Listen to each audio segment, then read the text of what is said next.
It's time to start animating our player. We're going to start with the run animation. Just a simple run animation we're going to do. There are only going to be 2 frames. I'm going to start with my first pixel selected, which is my first frame selected, which is my right hand facing frame. Go into the corner, duplicate. And all I'm going to do is, using my rectangle selection, I'm going to move a foot up and I'm going to move the opposite arm up at the same time. Okay, then I'm going to do the same thing with the opposite foot and arm. So to move the foot up, we have our rectangle selected,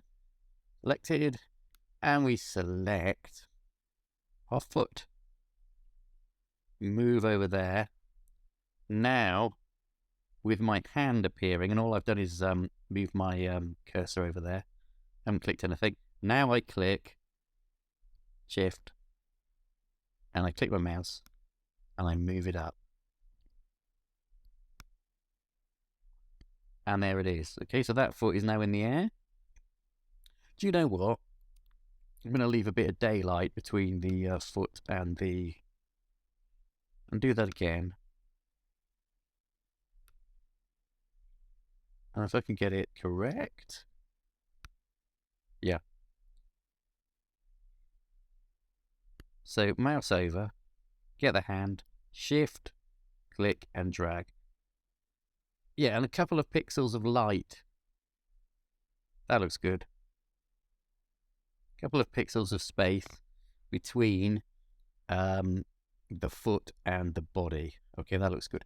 Now I need to move this arm. So again, being very careful, I select this arm and I simply mouse over it, press Shift and drag it up to there. Okay, that looks good. Remember, duplicate, transform it to face the other way, and then drag it to below our previous animation. Okay, I'm going to copy my first frame again.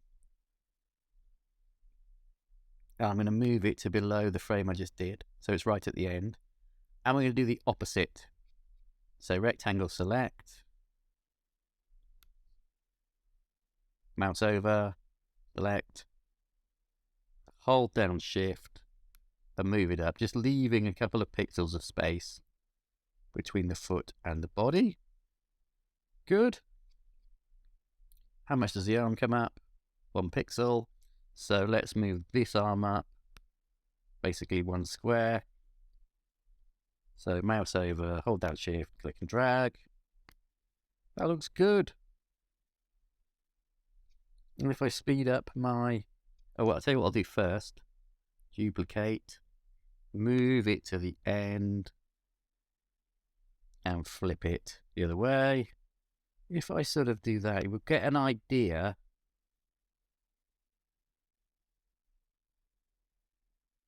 It's quite crude, but it's very simple, and it's something that we can do quickly. We'll fine-tune it in the game engine later. But that is the run animation. I don't know how long that took, but it didn't feel like long. And now we'll move on to our jump animation.